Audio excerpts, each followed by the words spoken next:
To Asia now, where the cremation ceremony of the late Thai king Bhumibol Adulyadej has begun. Now, the cremation is the main part of a 5-day funeral service. It's led by the late king's son, King Rama X. The much-loved Thai king died just over a year ago after reigning for 7 decades. Well, Wayne Hay is live for us in Bangkok. This is a highly religiously choreographed funeral steeped in a religious ceremony. What can we expect to see today?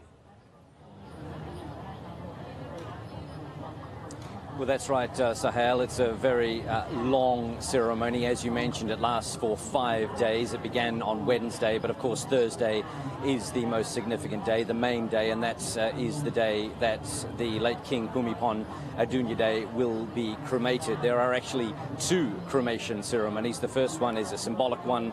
The second one is the proper cremation, and that will happen at around 10 o'clock this evening, Thursday evening, so in around 12 hours from now.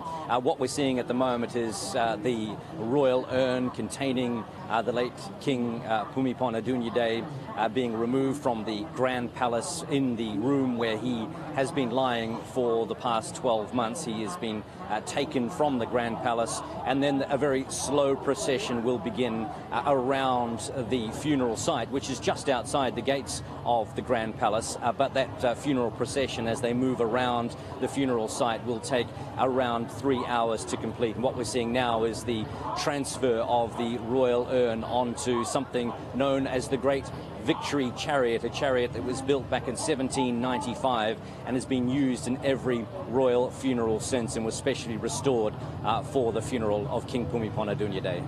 The monarch ruled over 7 decades, Wayne, and people have different ideas and certain remembrances about what he achieved for his country during that time. And what is the general theme that people are coming out with at the moment?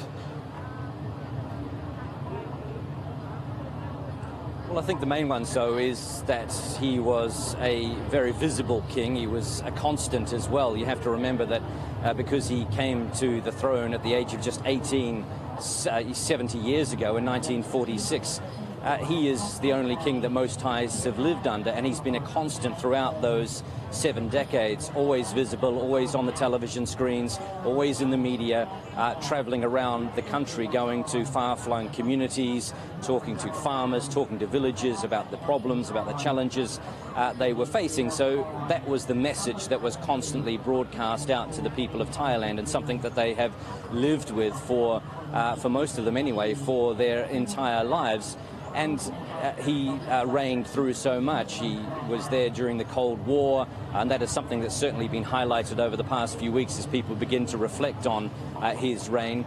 He oversaw the threat of communism on the borders of Thailand, and something that he helped to fend off, certainly with the assistance of the United States. And during his reign, there were 30 prime ministers, so a lot of political upheaval, natural disasters, economic crises, things like that. And throughout it all, the one person that Thais could rely on, could fall back on, was the fact that King Bhumibol Adulyadej was still on the throne. So the fact that he is no longer, the fact that today they are saying a final farewell, does bring with it a lot of uncertainty as well, of course, as a lot of sadness for most Thais.